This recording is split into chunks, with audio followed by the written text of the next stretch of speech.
Now, in social pharmacy, we have discussed the so many respiratory disease. Okay,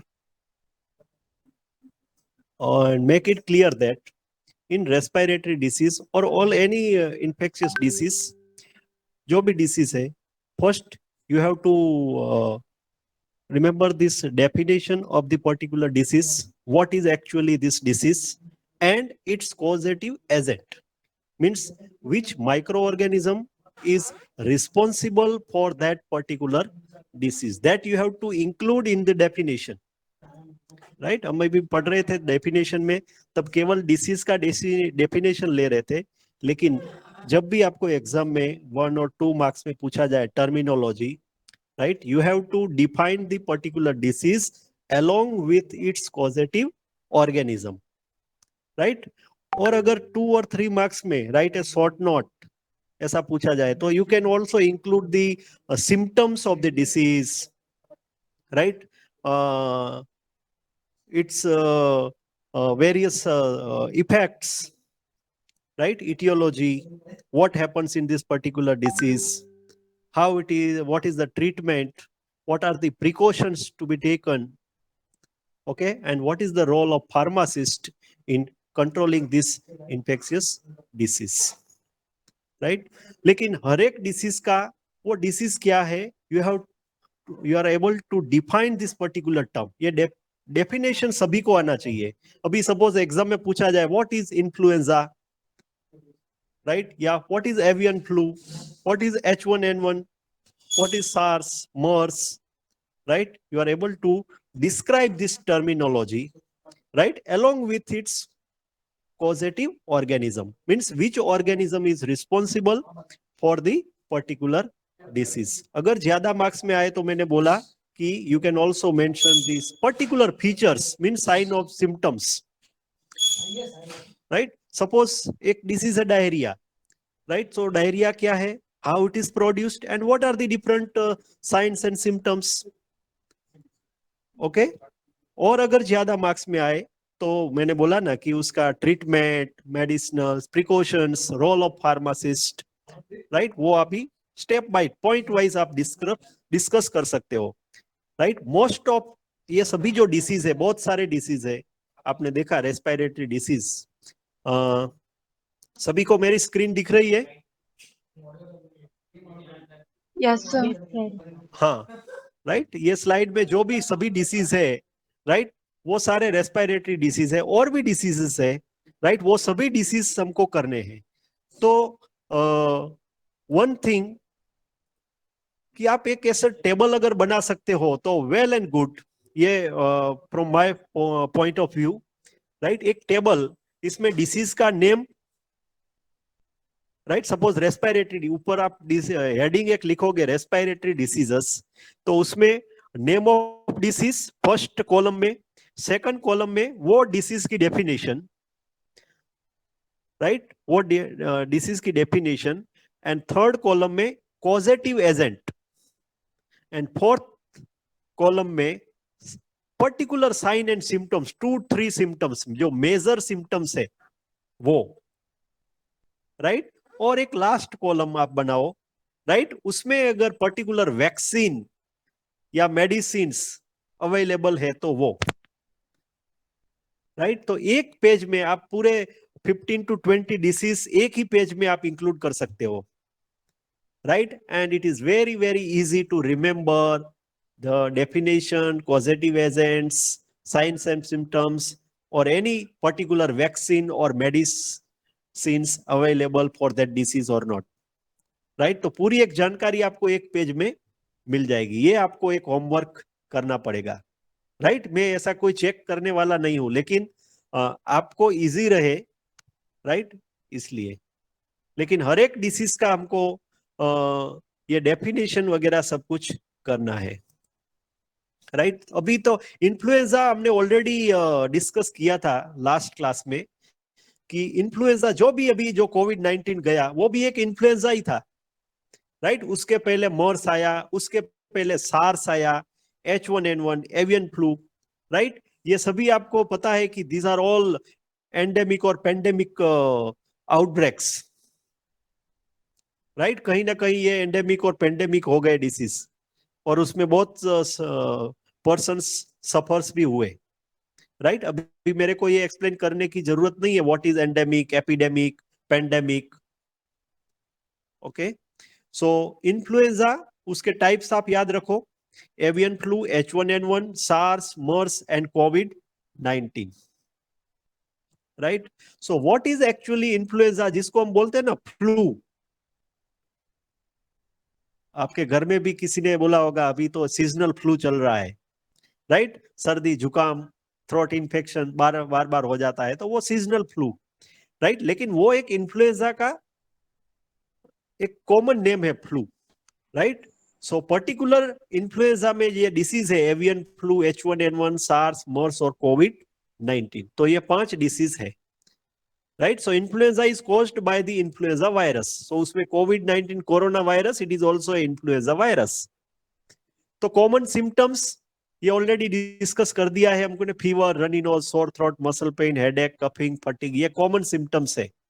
कोई भी disease है तो उसमें ज्यादातर फीवर रहता है, और इन्फेक्शियस डिसीज में जो भी हमारे बॉडी में माइक्रो ऑर्गेनिज्म जाता है तो फीवर आता ही है, राइट। और ये फ्लू टाइप का डिसीज है तो उसमें runny nose, sore throat, headache, coughing, fatigue means थक जाना, मसल पेन, पेन होता है पूरे शरीर में, राइट। सो ये जो इन्फ्लुएंजा है ये उसके कॉमन सिम्टम्स है। इसका मतलब ये सभी डिसीज में ये सिम्टम्स आप लिख सकते हो, वो चाहे H1N1 हो, सार्स हो या कोविड-19, ये कॉमन सिम्टम्स है। Okay, so other complications influenza की वजह से फिर दूसरे डिसीज हो सकते हैं, जैसे acute respiratory distress syndrome, meningitis, encephalitis, diarrhoea, pneumonia, ये सभी। और रेस्पिरेटरी डिसीज में कॉम्प्लिकेशन में न्यूमोनिया सभी में आएगा, वो चाहे कोविड-19 हो, H1N1 हो, एवियन फ्लू हो, राइट। सो क्योंकि रेस्पिरेटरी सिस्टम को अफेक्ट करते हैं, तो अगर रेस्पिरेटरी सिस्टम को अफेक्ट करते हैं तो और लॉन्ग ड्यूरेशन ये डिसीज चला तो there is a chances of pneumonia. Pneumonia is dangerous, systemic infection of respiratory organs, right, mainly it affects the lungs, so pneumonia occurs, right. ये क्लिनिकल रिप्रेजेंटेशन ऑलरेडी हमने देख लिया था, आप देख सकते हो इन्फ्लुएंजा ABCD वायरस है, right. It responsible for the influenza. Diagnosis में आप जनरल अभी सबको पता है, सभी डिसीज हमने डिस्कस कर दिए, तो या तो लेबोरेटरी टेस्ट रहेगी या फिर एडवांस्ड टेक्निक्स रहेगी, जैसे PCR, polymerase chain reactions, right. Treatment और प्रिकॉशंस ये कॉमन हो गया रेस्पिरेटरी डिसीजेस में, उसमें हम ज्यादा टाइम वेस्ट नहीं करेंगे। ये पर्टिकुलर एवियन फ्लू, राइट। तो ये एवियन फ्लू है, mainly avian, this word actually it is the means meaning of this avian is bird, related to bird, जो बर्ड से रिलेट करता है उसको हम एवियन बोलते हैं, राइट। तो actually this disease is originated from the bird, that's why it is a avian flu, right. तो synonym bird flu, avian flu, avian influenza, fowl plague, right, these are synonym of this avian flu, right. तो ये avian means related to bird, bird से ये spread होता है, right. क्यों नहीं, कहीं ना कहीं ये बर्ड्स हमारे डेली लाइफ में कॉन्टेक्ट आते हैं, इनडायरेक्टली या directly, okay, through the air, through the water, okay, through the contamination. Causative agents, ये सभी के कॉजेटिव एजेंट्स आप हर एक डिसीज में अलग अलग हो सकते हैं, राइट। सो बट लेकिन सभी इन्फ्लुएंजा वायरस है, राइट। तो avian influenza virus, it is a RNA virus of family Orthomyxoviridae, genus influenza A. तो ये इन्फ्लुएंजा तो आया ही, लेकिन पर्टिकुलर जो वायरस है responsible for this avian flu, it is a Orthomyxoviridae, okay. और ये H1N1 का जो फुल फॉर्म है ये आपको यहां से मिलेगा, haemagglutinin means H and neuraminidase means N, okay, तो ये कहीं ना कहीं जनरल नॉलेज का क्वेश्चन है, राइट। अगर डीफार्म के बाद एग्जिट एग्जाम होता है तो ये आ सकता है। ये these are actually antigen, haemagglutinin and neuraminidase. Symptoms जो कॉमन ऑलरेडी थे, राइट, वो आप पढ़ सकते हो। Clinical symptoms, because these are respiratory disease, तो कहीं ना कहीं रेस्पिरेटरी रिलेटेड प्रॉब्लम्स क्रिएट करेंगे, जैसे sneezing, coughing, nasal discharge, sinusitis, lesions in respiratory tract, right. So all these are symptoms.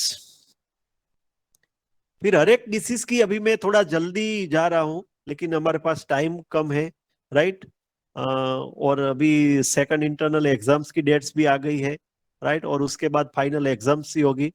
लेकिन जो पहले मैंने जो बताया हर एक डिसीज का, राइट, डेफिनेशन, कॉजेटिव एजेंट्स और उसके कॉमन सिम्टम्स है, वो पर्टिकुलरली याद रखो। फिर अवेलेबल वैक्सीन, और बाकी ये जो क्लिनिकल रिप्रेजेंटेशन है, अगर आपको डेफिनेशन आता है, उसका क्लास पता है, तो आप इजीली डिस्क्राइब कर सकते हो, राइट। ये कहां से डिसीज आया, कैसे स्प्रेड हुआ, वो इतना ज्यादा जानने की जरूरत नहीं है। लेकिन अभी हम कवर कर रहे हैं तो मैंने ये इंक्लूड किया है, ये एपिडेमियोलॉजी और इंसिडेंस। लेकिन आप, ये आपको कोई पूछेगा नहीं कि ये कहां से आया, किस तरह से स्प्रेड हुआ, राइट। लेकिन अगर किसी को मीन्स ऐसा है कि नहीं मुझे पढ़ना है डिटेल्स में, तो आप देख सकते हो। ये सोर्सेस ऑफ वायरस मैंने बताया ना कि particular it is related to birds, तो बर्ड्स उसका मेजर सोर्स है, राइट। उसमें भी कहाँ कौन से सोर्सेस है ये डिस्क्राइब किया है। रूट्स ऑफ ट्रांसमिशन, ओरल या फोमाइट्स फॉर्म में ट्रांसमिट होता है। पर्टिकुलर टेस्ट, आरटीपीसीआर, ये कुछ फुल फॉर्म है, वो आपको याद कर लेने चाहिए, right. RTPCR, real time reverse transcriptase test. Treatment and control. See here, there is a no vaccine currently available in the market for this avian flu. Drugs, all these are antiviral drugs, right? इसमें से आप एक दो drugs याद कर सकते हो। Prevention, तो ये बर्ड से आया है, तो ये प्रिवेंशन आपने न्यूज़पेपर में भी देखा होगा कि एवियन फ्लू जो मुर्गी पालन करते हैं वहां से आता है। तो कोई ऐसा इन्फ्लुएंजा स्प्रेड होता है तो सभी मुर्गियों को एक साथ मार देते हैं, right? So destroying birds, this is the one major prevention control, destroying birds which are susceptible to spread the influenza virus. See all this influenza strains, जैसे कोविड में डिफरेंट वेरिएंट्स थे, तो ये इन्फ्लुएंजा ए वायरस के भी different variants है, H1N1, H1N8, H2N9, इस तरह से, राइट। तो ये किसी याद रखने की जरूरत नहीं है, लेकिन ये सब टाइप्स है, इतने सारे वेरिएंट्स आए H1N1 मींस इन्फ्लुएंजा के, इन्फ्लुएंजा ए वायरस के। ये role of pharmacist, right, in the prevention of the respiratory disease, ये कॉमन हो गया, उसमें हम अभी टाइम वेस्ट नहीं करेंगे। फिर particularly H1N1, okay, so this is also influenza, also called as pandemic influenza A, earlier called as swine flu, right. Causative agent influenza A, उसमें particular H1N1, right. So this is a causative agent, ये उसका definition. The H1N1 flu, commonly known as swine flu, is primarily caused by the H1N1 strain of the flu influenza virus. H1N1 is a type of influenza A virus, and H1 is one of the several flu virus strains that can cause the seasonal flu. Symptoms of the H1N1 flu are the same as those of the seasonal flu, like headache, fever, coughing, sneezing, etc. Right, तो ये definition आपको लिखना आना चाहिए। Mainly concentrate on definition and positive agents, okay. अगर definition आता है तो फिर क्लिनिकल रिप्रेजेंटेशन आपके लिए अच्छा हो जाएगा, जो भी कुछ डिस्क्राइब करना है कि उसके क्या क्या सिम्टम्स हो सकते हैं, साइंस हो सकते हैं। ये clinical complications of H1N1, diagnosis, hematological test, biochemical test, radiological test, microbiological test, real time RT-PCR, ये पर्टिकुलर लेबोरेटरीज है फॉर पर्टिकुलरली H1N1 के लिए, एक दिल्ली में और पुणे में, right, national institute of communicable disease Delhi and national institute of virology Pune. ये H1N1 जब आया तब एकदम हाईली स्प्रेड हुआ, राइट, तब पर्टिकुलरली ये लेबोरेटरीज खोली गई for the diagnosis of this particular disease. Treatment prevention antiviral drugs है, जो एवियन फ्लू में थे वही मोस्ट ऑफ ड्रग्स है। सपोर्टिव थेरापी में आप ये देख सकते हो IV fluids, parenteral nutrition, oxygen therapy, ventilation, antibiotics, right, anti fever drug like paracetamol, pain killer like ibuprofen, okay, fluid ज्यादा लेना है, वो सभी कॉमन हो गया अभी। Now SARS, full form is very important, severe acute respiratory syndrome, causative agents SARS coronavirus, SARS-CoV. SARS is caused by a virus called SARS associated coronavirus, Coronaviridae family, ये उसका वायरस का पूरा नाम है, corona virus, SARS corona virus, Coronaviridae family. ये family अगर आपको याद रहती है तो ठीक है, नहीं तो आप सार्स कोरोना वायरस लिखोगे, सो this is the positive agent. Clinical representation ये बताने की जरूरत नहीं है, सेम इन्फ्लुएंजा के सिम्टम्स हो गए, see here, begins with high fever, headache, overall feeling of discomfort, body aches, mild respiratory symptoms, diarrhea, dry cough, shortness of breath, complication में pneumonia, okay. डायग्नोसिस में माइक्रोबायोलॉजिकल और serological test like immunofluorescent assay, ELISA, western blot assay, RTPCR. Treatment prevention में, right, supportive therapy और symptomatic treatment is given. Then MERS, full form is important, Middle East respiratory syndrome, Middle East, right, ये location describe करा है, place, right, generally world में Middle East जो region है वहां ये ज्यादा है, राइट, मर्स। उसके साथ मैंने सेपरेटली एक पीडीएफ अटैच किया है, मर्स।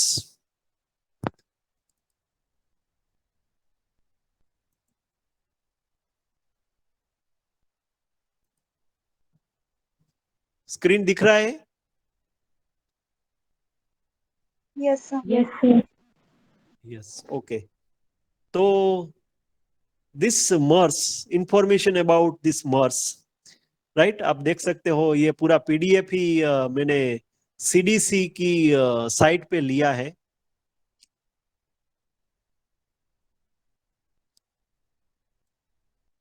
See, Middle East respiratory syndrome is a respiratory illness. It is caused by the virus called Middle East respiratory syndrome coronavirus.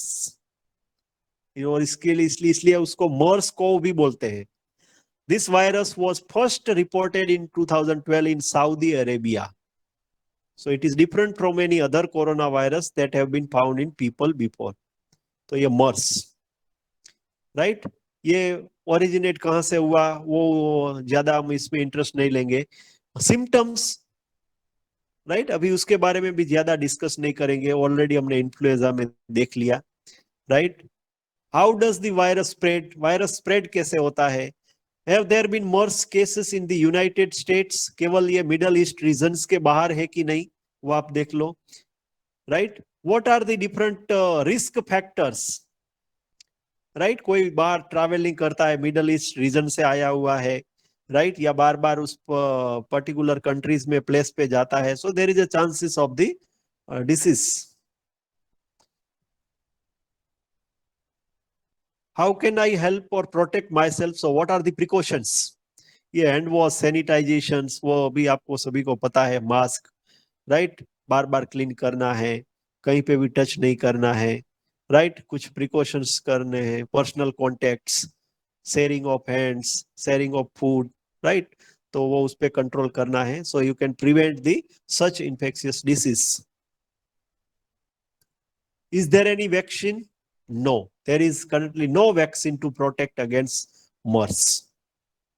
Okay, under research में है यूएस में, लेकिन अभी तक डिक्लेयर नहीं हुई. Right, so treatment, there is no any specific treatment for this MERS, लेकिन antiviral drugs कुछ देते हैं और symptomatic treatment. Okay, so this is about the MERS.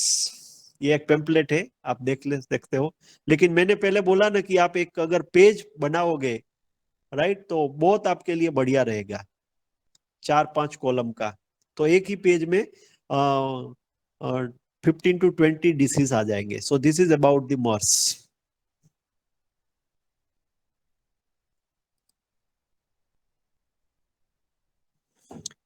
Now coming to the COVID-19.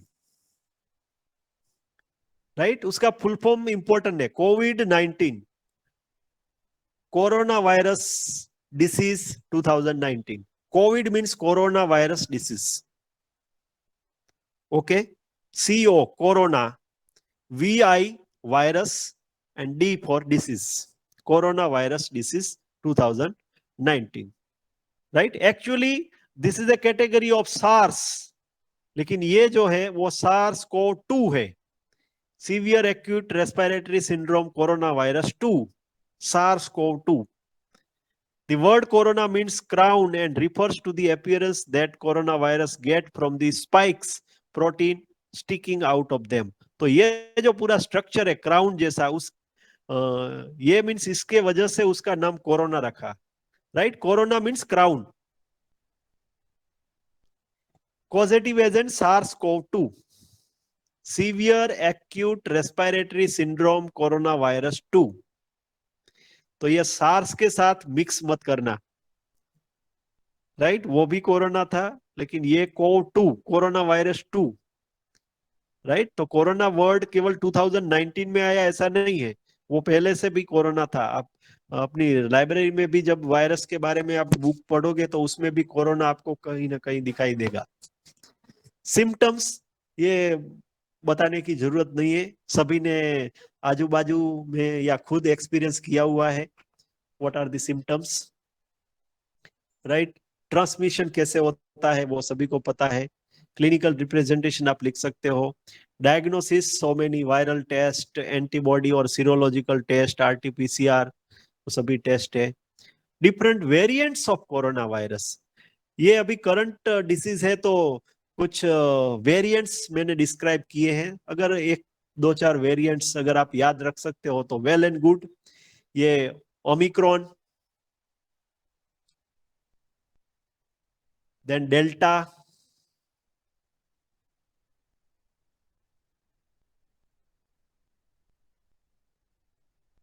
Asymptomatic cases, mild cases of COVID-19 में क्या है? Antiviral drugs जो COVID-19 में यूज हुई, मोस्टली दिस फेविपिराविर एंड मेरिमेपोविडिप. Right, anti inflammatory drugs like dexamethasone, immune based therapy, monoclonal antibodies. Right, ये सभी combination आपको पता ही है कि इमरजेंसी में, पर्टिकुलरली सेकंड वेव में, ये सभी ड्रग्स की शॉर्टेज थी. Right, then anti malaria drug जो बहुत फेमस हुई, इसमें हाइड्रोक्सी क्लोरोक्विन और क्लोरोक्विन. राइट, हमने अमेरिका में भी ट्रांसपोर्ट किया इसका, क्लोरोक्विन एंटी मलेरियल ड्रग.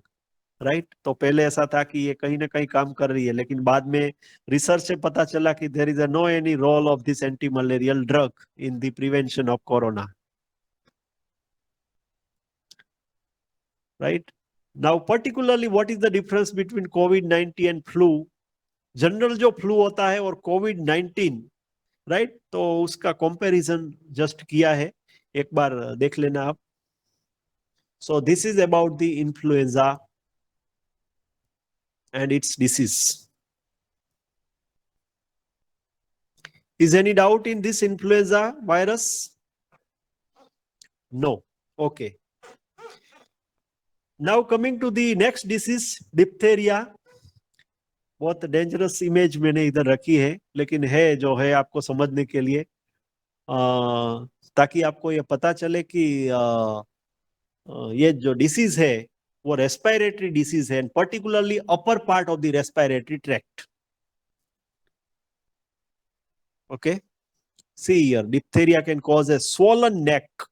जो नेक है वो स्वेल हो जाता है, sometimes referred to as bull neck. Bull की बुल का जैसे नेक होता है ना, उसका इस तरह से नेक हो जाता है, स्वोलन. फिर सेकंड फिगर में adherent dense grey pseudo membrane covering the tonsils is classically seen in diphtheria. या टॉन्सिल्स अफेक्ट होता है.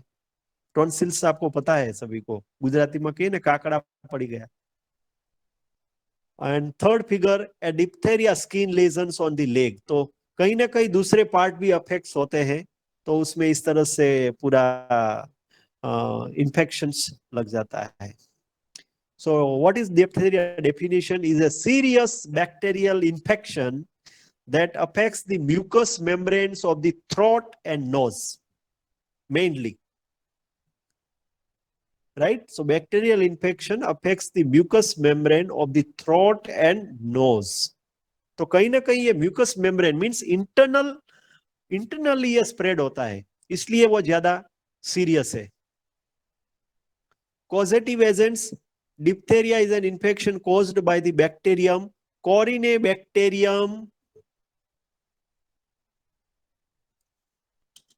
diphtheria. ये जो बैक्टीरिया है, it is responsible for this diphtheria.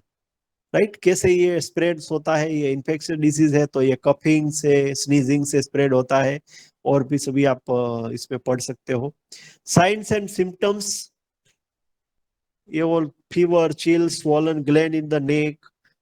हाँ, लेकिन सिम्टम्स आप जब लिखो तो पर्टिकुलर डिप्थेरिया अभी आपको पता है कि it is a disease of nose और थ्रोट, तो उसमें ये सिम्टम्स में आना चाहिए, swollen glands in the neck. Right, तो ये जो उसका मेजर सिम्टम्स है उसको आप हाईलाइट कर सकते हो. फिर ये कॉम्प्लिकेशंस है, उसमें डिफिकल्टी इन ब्रीदिंग और swallowing, changes in vision, slurred speech. Right, हमारी स्किन भी चेंज हो जाती है. Diagnosis, laboratory testing, toxin demonstration by the various tests like PCR or ELISA. Okay, clinical criteria for diagnosis, क्या क्या होता है, कुछ सिम्टम्स, तो उससे भी डायग्नोस कर सकते हैं, जैसे अपर respiratory tract illness and sore throat, low grade fever continuously रहता है, तो ये भी साइंस है डायग्नोसिस के लिए. Prevention, DPT vaccine is available. DPT, diphtheria, pertussis and tetanus, ये जो ट्रिपल वैक्सीन है उसमें डिप्थेरिया भी आ गया, तो इस डिसीज के लिए वैक्सीन अवेलेबल है.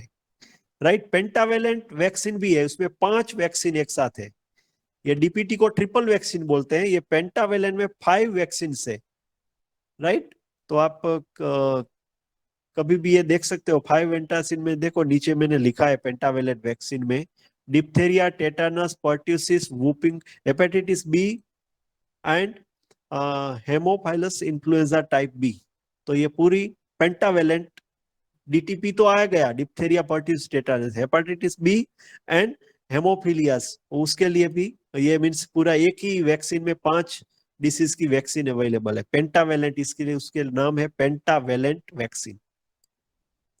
ओके, सो आपको ये याद रखना है कि DPT vaccine and pentavalent vaccine is available for the diphtheria.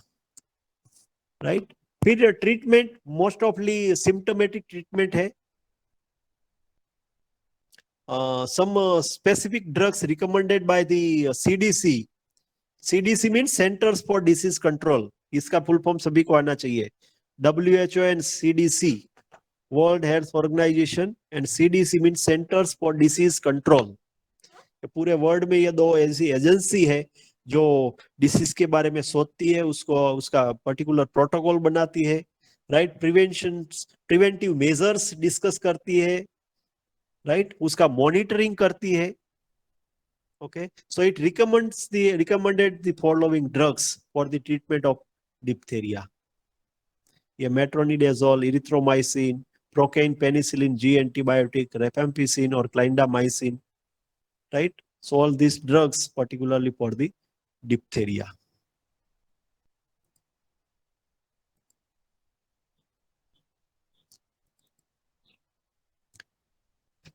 Whooping cough, उसको pertussis भी बोलते हैं, राइट? ये pertussis के नेम से ज्यादा फेमस है, whooping cough, राइट? ये अब इमेजेस से आपको पता चल जाएगा what is whooping cough, right? इस तरह से कफिंग होता है, पर्टिकुलरली चिल्ड्रन में। देखा है सभी ने शायद। Okay, so what is pertussis or whooping cough? Also known as whooping cough, is highly contagious respiratory disease because it is a coughing, so ज्यादा spread होता है through the air. It is caused by the bacterium Bordetella pertussis. ये जो bacteria है उसका name आपको याद रखना है, Bordetella pertussis, responsible for the pertussis, whooping cough. So pertussis is all known for uncontrollable violent coughing which often makes it hard to breathe. Continuous, बार बार आता है, जैसे एक बार चालू हो गया है तो बस बंद होने का नाम ही नहीं लेता है, तो उसको बोलेंगे whooping cough, right? After cough fits, someone with pertussis often needs to take deep breaths which results in a whooping sound.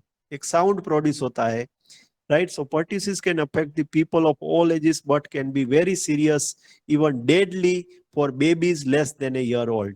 Sometimes both small children less than 1 year of age, उसको भी ये disease होता है, right? और sometimes छोटे बच्चों का death भी हो जाता है because of this coughing.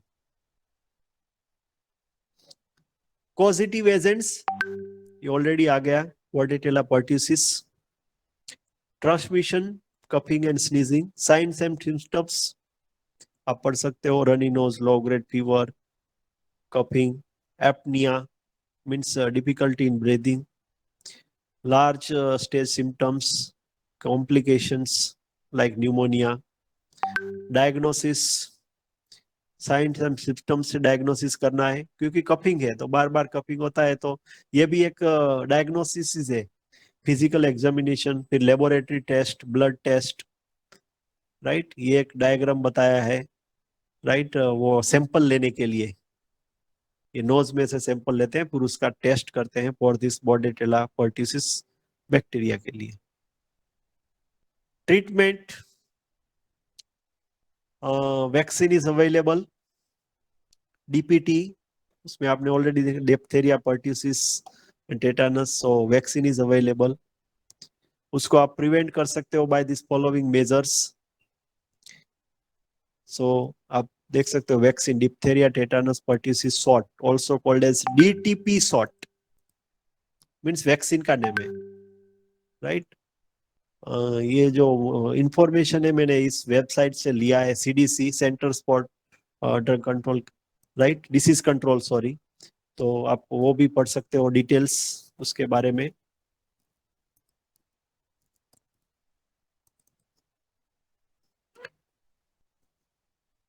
meningitis, sometimes it is meningococcal meningitis, particularly ये बैक्टीरिया का एक टाइप है, cocci, right? This bacteria is responsible for this meningitis. Particularly it is a disease of brain, right? वैसे बहुत सारे organs को affect करते हैं, right? Brain को, muscles को, neck को, right? GIT tract को, right? हमारे hands and feet को भी affect करता है meningitis. Definition, so it is a disease refers to any illness caused by bacteria called Neisseria meningitis. This illness are often severe, can be deadly, and include infections of the lining of the brain and spinal cord and bloodstream. So mainly ये जो इसका definition आप जब लिखो तो ये आपको लिखना है, mainly it is an infection of lining of the brain and spinal cord and bloodstream. Causative agents, this Neisseria meningitis, so it is a bacteria. Transmission, roommates or spread through the direct contact, oral secretions. The most common symptoms, fever, headache and stiff neck. These are other symptoms. ये diagram में भी आपको दिखाया है meningitis. तो meningitis आपको याद रखना है through the brain. Actually, it is a disease of brain. So fever, headache, neck stiffness, and changes in the mental functions occurs. Diagnosis, laboratory test, treatment. Generally, antibiotics are recommended by the doctors. It can be prevented by these vaccines. Two vaccines available, meningococcal conjugate vaccines and serogroup B meningococcal vaccines. So ये दो vaccines available है, and this is the reference source.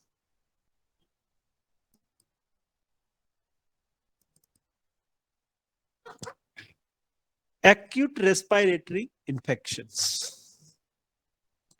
Actually all these are respiratory disease, लेकिन उसमें भी acute respiratory disease. So acute respiratory disease is an infection that affects the upper and lower respiratory tract, causing mild to severe illness and can be transmitted from person to person, and it is caused by bacteria and virus. इधर कोई specific bacteria और virus mention नहीं किया हुआ है, क्योंकि बहुत सारे bacteria and virus responsible for the acute respiratory infection. Right? तो acute respiratory infection क्या है? Infection of upper and lower respiratory organs, like nasal cavity, oral cavity, larynx, trachea, bronchi, bronchioles, lungs. ये सभी को अफेक्ट करता है acute respiratory disease और infection. Right और बोथ बैक्टीरिया एंड वायरस से ये एक्यूट रेस्पिरेटरी डिसीज होता है. So mainly it is classified into two class, upper respiratory tract infection and lower respiratory tract infection. तो upper means upper parts, okay, and lower means lower organs of the respiratory tract. So upper respiratory tract infection include infection that affect from the nasal cavity to the vocal cords in the larynx. तो ये upper part हो गए, right. तो उसमें upper respiratory infections में कौन से acute respiratory diseases है? तो राइनिटिस, कॉमन कोल्ड जिसको बोलते हैं, साइनोसिटिस, ईयर इन्फेक्शन, एक्यूट फेरेंजाइटिस या फिर फेरिंगो टॉन्सिलेटाइस, epiglottis, laryngitis, ear infections, right? So all these are upper respiratory tract infection. Lower respiratory tracts, it affects the trachea and bronchi and bronchioles, alveoli and lungs. Mainly bronchiolitis and pneumonia. Okay, and bronchiolitis, it is the most common lower respiratory tract infection and most common cause of hospital admission in children. जब hospital में patient को admit करते हैं तो ये bronchiolitis generally हो जाती है. सिमिलरली न्यूमोनिया भी, राइट. कोई पेशेंट को कुछ बीमारी है और हॉस्पिटलाइज करते हैं, सो हॉस्पिटल में there is a more chances that pneumonia can occurs, right. तो ये रेस्पिरेटरी डिसीज कहीं ना कहीं हॉस्पिटल उसका मेजर सोर्स है. सिम्टम्स, ये जो कॉमन रेस्पिरेटरी सिस्टम्स सिम्टम्स है वो आगे भी हम देख चुके हैं. ये कुछ ऑर्गेनिज्म है जो एक्यूट रेस्पिरेटरी इंफेक्शंस प्रोड्यूस करते हैं, जैसे respiratory syncytial virus, rhinovirus, influenza, adenovirus, metapneumo virus. Complications, ये कॉम्प्लिकेशंस भी आप देख सकते हो इसमें, बिकॉज ये रेस्पिरेटरी ऑर्गन्स को अफेक्ट कर रहा है, तो जो भी रेस्पिरेटरी रिलेटेड प्रॉब्लम्स है, right, it affects the other organ systems also, like kidney, liver, heart, etc. And pneumonia is the most serious complication of acute respiratory infection. Treatment, antibiotics are available. और antibiotics इसमें देना ही पड़ेगा, right? Otherwise it is not controllable. Vaccination are currently available against virus and bacteria responsible for a particular disease. तो actually all this are respiratory disease है, तो कोई कोई particular disease की जो वैक्सीन है वो अवेलेबल है, राइट? फिर आपको सिम्टोमेटिक ट्रीटमेंट देनी है. So this is about the acute respiratory infections. Tuberculosis, very, very important disease.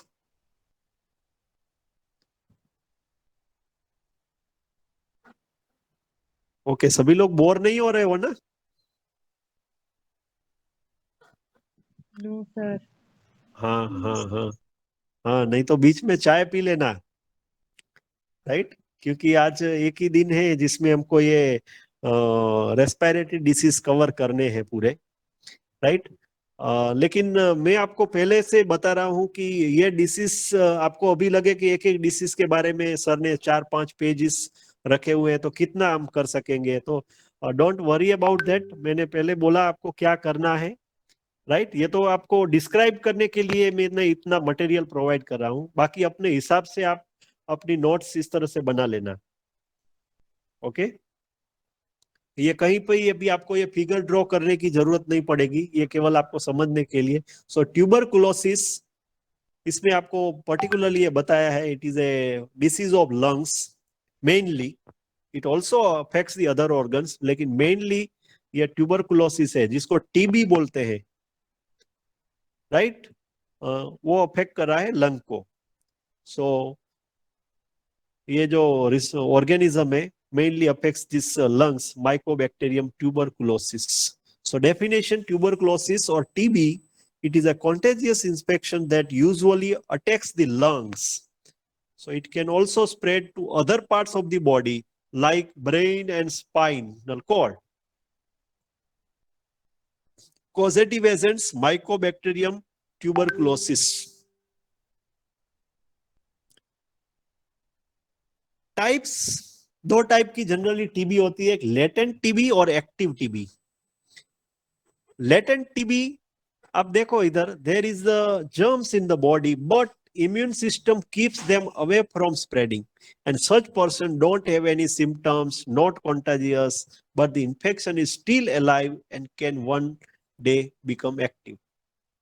Means TB है पेशेंट को, लेकिन उसको कुछ सिम्टम्स नहीं है, वो दूसरे को स्प्रेड भी नहीं करता है, राइट? क्योंकि उसकी इम्यून सिस्टम बहुत स्ट्रांग है. ओके, सो उस टाइप की टीबी को लेटेंट टीबी कहते हैं. उसकी बॉडी में एक्चुअली टीबी के वायरस आ गए हैं, राइट? लेकिन वो किसी को स्प्रेड नहीं होने देता है, उसको सिम्टम्स नहीं है बिकॉज ऑफ हायर इम्यूनिटी. तो उसको बोलेंगे लेटेंट टीबी. लेकिन फिर अगर उसकी इम्यूनिटी वीक हुई, राइट, तो उसको चांसेस है ट्यूबरकुलोसिस के, तो उसको बोलेंगे लेटेंट टीबी, साइलेंट टीबी जिसको बोल रहे हैं. फिर active, the germs multiply and make the person sick, उसको सिम्टम्स भी दिखाई देते हैं and is responsible for the spreadness of TB infection.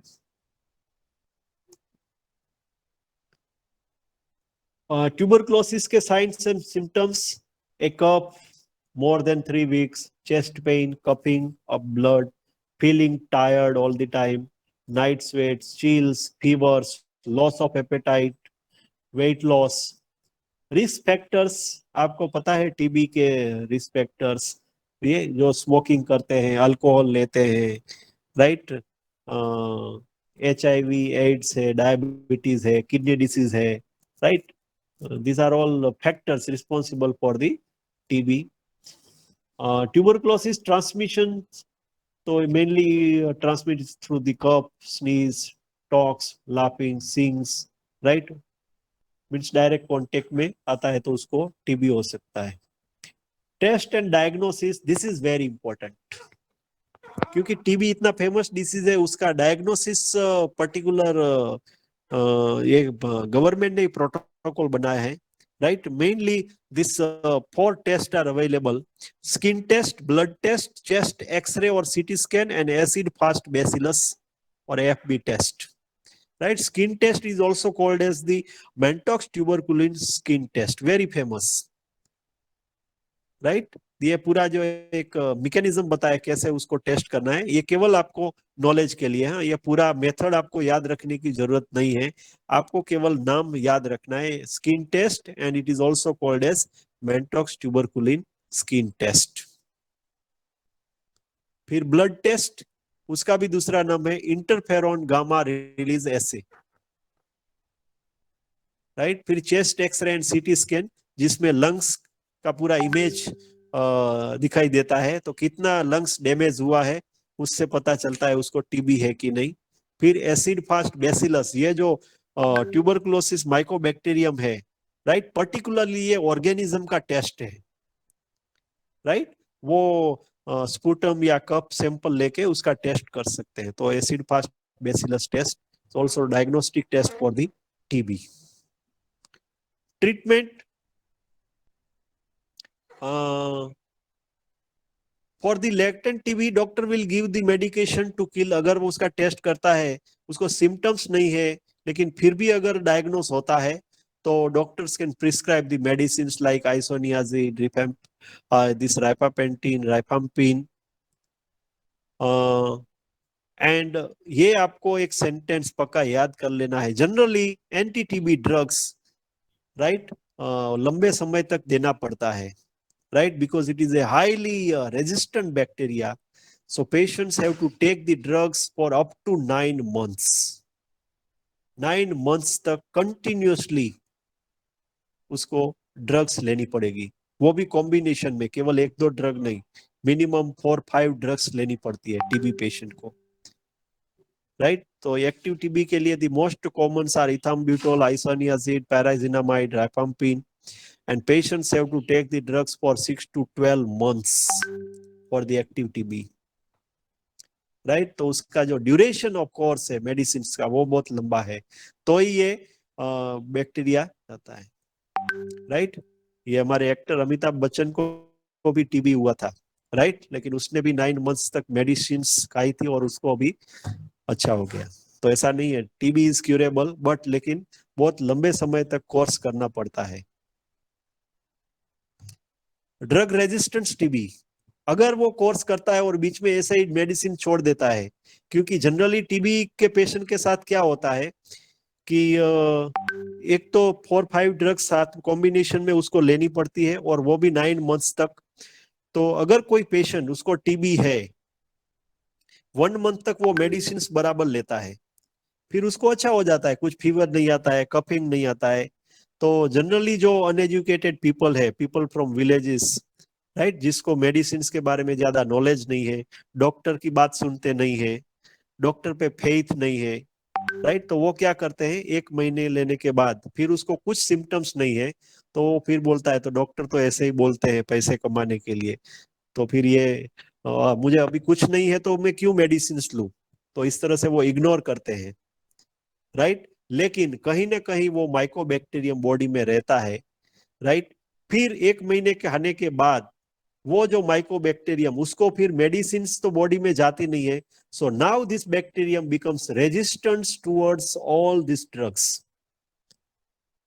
Right. तो फिर वो मेडिसिन पेशेंट लेगा तो भी वो काम नहीं करे, क्योंकि अभी जो बैक्टीरिया है वो भी सीख गया कि हाँ ये मेडिसिन उसको वो टॉलरेट कर देगा, राइट, वो रेजिस्टेंस डेवलप कर देगा, राइट।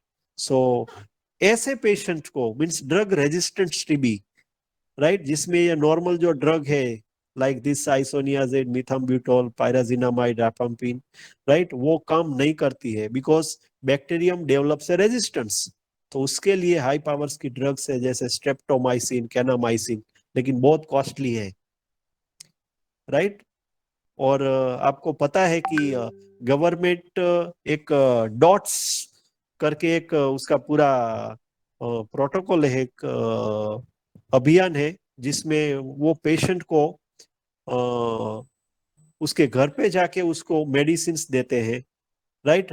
हर 15 डेज पे विजिट करते हैं वो पर्टिकुलर टीबी डॉक्टर है वो, और उसको पर मंथ कुछ अमाउंट भी देते हैं, राइट, ताकि वो हेल्दी रह सके और नॉर्मल डाइट वो खाना खा सके, राइट।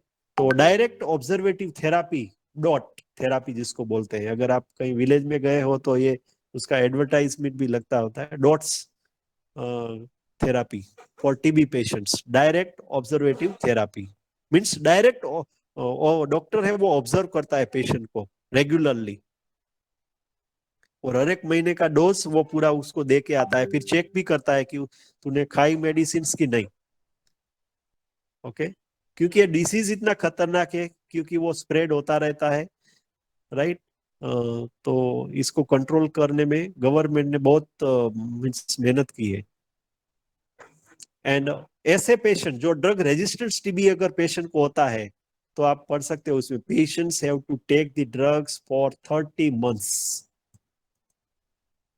फिर 30 महीने तक उसको मेडिसिन लेनी पड़ेगी। ट्यूबरकुलोसिस मेडिकेशन साइड इफेक्ट्स, ये फार्मासिस्ट एंगल के लिए बहुत इंपॉर्टेंट है, क्योंकि फार्मासिस्ट जब ड्रग देता है, राइट, जैसे ये आइसोनियाजिड और इथाम्ब्यूटोल, ये कॉमन ड्रग है, फर्स्ट लाइन ड्रग्स जिसको बोलते हैं टीबी के लिए, first line drugs, right.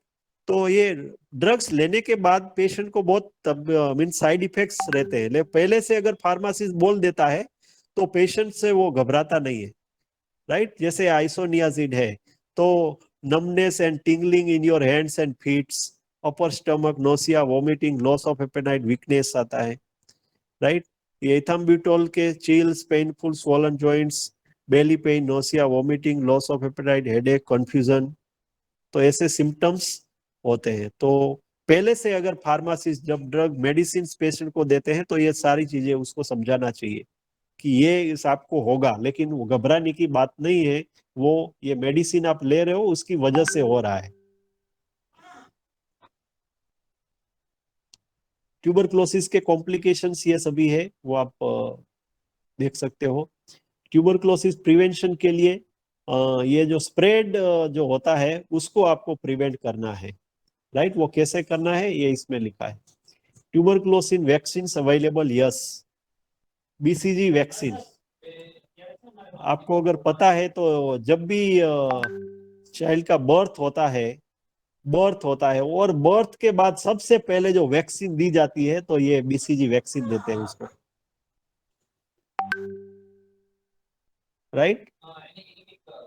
BCG sometimes तो 2 घंटे के बाद तुरंत ही ये वैक्सीन दे देते हैं, समटाइम्स डॉक्टर नेक्स्ट डे को देते हैं, राइट, लेकिन उसी दिन भी ये वैक्सीन दे देते हैं डॉक्टर, बीसीजी वैक्सीन।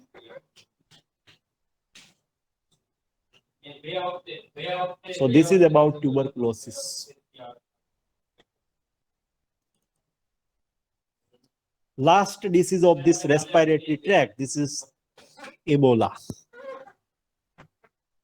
राइट, ये जो सेकंड पिक्चर है उससे आपको पता चल जाएगा कि पर्टिकुलर ये डिसीज कहीं ना कहीं related to South Africa, Ebola virus, okay. ये इसमें सभी साउथ अफ्रीकन चाइल्ड्स दिखाई दे रहे हैं, right, and this is A Ebola virus, shape of Ebola virus. Ebola virus disease, EVD, is a rare and deadly disease in people and non-human primates.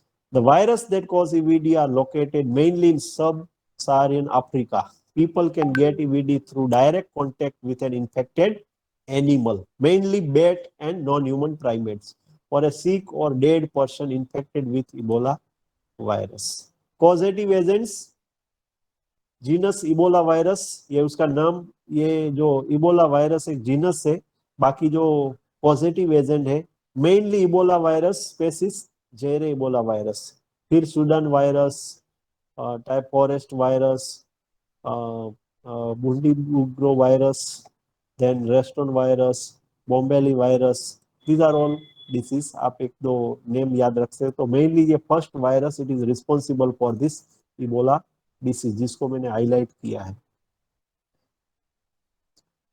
The US Food and Drug Administration (FDA) has approved the Ebola vaccine, Irvebo, for the prevention of EBD।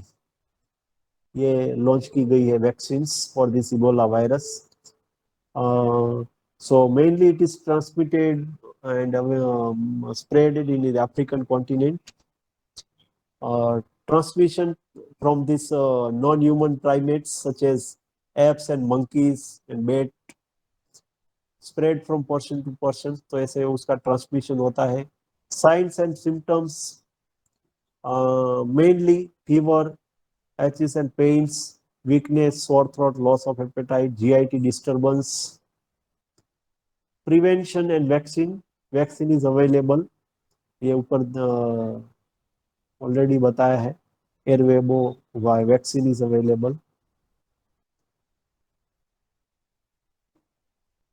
See this RVSV ZEBOV also called as Ervebo, जो ऊपर हमने दिखाया बताया वो।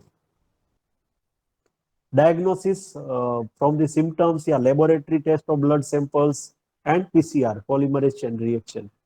Treatment, ये जो drugs है, right, these are available for this Ebola virus treatment.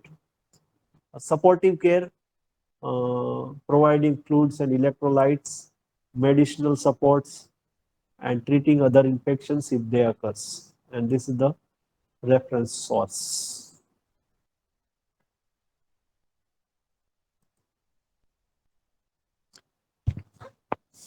Yes, any doubt regarding this today's discussion?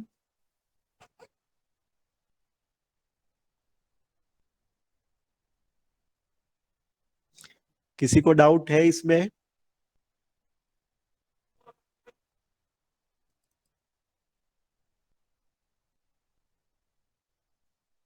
So here we completed this disease, respiratory infections, जो सेकंड इंटरनल एग्जाम में ये पूरा आने वाला है।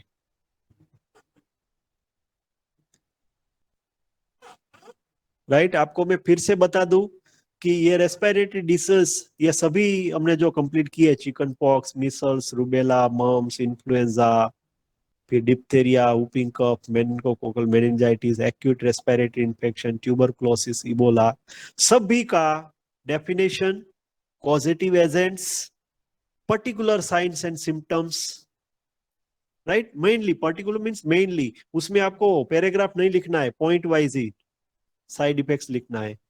एंड वैक्सीन अवेलेबल और not, और any specific medicine, जैसे ट्यूबरक्लोसिस है तो उसके लिए पर्टिकुलर मेडिसिन है, उसमें आप कुछ भी आप लिख दोगे तो ये नहीं चलेगा, राइट। तो उसमें पर्टिकुलर जो मेडिसिन है और वैक्सीन है वो आपको एक टेबल ही बना देना है एक पेज में, right. Name of disease, definition means 2 या 3 लाइन्स में डेफिनेशन, फिर causative agent means which microorganism is responsible for that disease, particular signs and symptoms, okay, vaccine available, yes, then write down the name of vaccine, okay, and then particular any specific medicines or not, okay। तो ये एक table आपको बना देना है, तो आपको ये पूरा इजीली याद रह जाएगा, राइट, ओके। अभी हमारे पास इतना ज्यादा टाइम नहीं है, और ये जो सभी डिसीज है, राइट, ये मटेरियल तो मैं आपको प्रोवाइड कर दूंगा, तो वो हम कब डिस्कस करेंगे?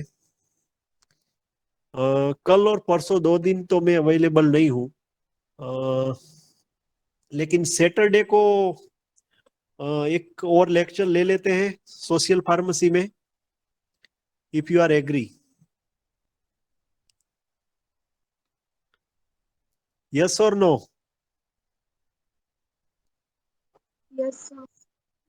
हाँ, लेकिन ये सेकंड इंटरनल में नहीं आएगा, जैसे इंटेस्टिनल इन्फेक्शन है, आर्थ्रोपोड बॉर्न इन्फेक्शन है, ये बहुत छोटे छोटे टॉपिक है, surface infection and STD, sexually transmitted disease, right.